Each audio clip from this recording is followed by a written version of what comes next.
Hi, my name is James, and in this quick video I'm going to show you how to add a simple parallax effect to your hero sections, and I'll also show you the trick to adding a parallax effect in sections further down the page. If you're new here, then hit subscribe below for useful tips on building websites in Framer, and with that out of the way, let's get into it. If you want to add a simple parallax effect to your hero section, it's quite simple to do. First, you need a frame. Give it a width and a height. Next, we need an image. With our image selected, let's pin it to each side. Now let's give these a name so we don't get confused. Background image. Next we need some text. Your dream holiday awaits. If your image is a bit bright, you can add a quick brightness filter. Make sure you've got a section underneath. Here's what we've got so far. To add the parallax effect, select your background image, go to Effect, Scroll Speed, and set a speed below 100%, something like 70.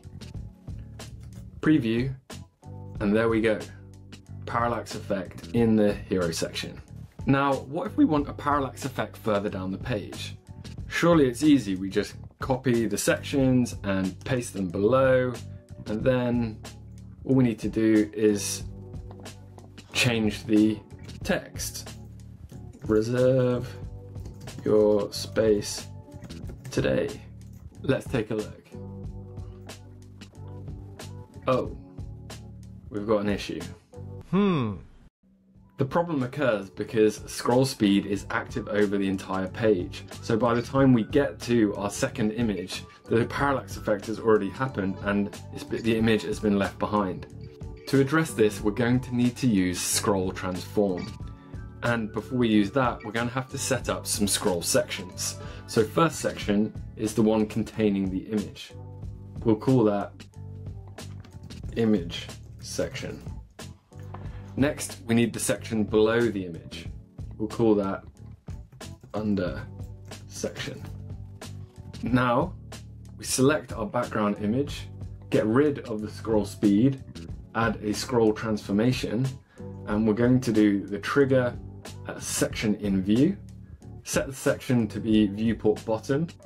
The first section is going to be our image section, and we're going to set it to have size and opacity of 1, and we'll have the initial offset as -200. Next, we want to add a section, add the under section, and set the offset as 200. Let's take another look. And that's much better. We've got the parallax effect on the second image. As a final kicker, we can go back to our transformation and add a transition to the scrolling. If we do that, we get this cool animation effect on top of the scroll. And there you have it. You've learned how to add parallax to your hero sections and sections further down the page.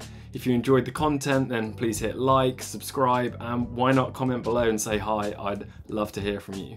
Thanks so much for watching, and see you again soon.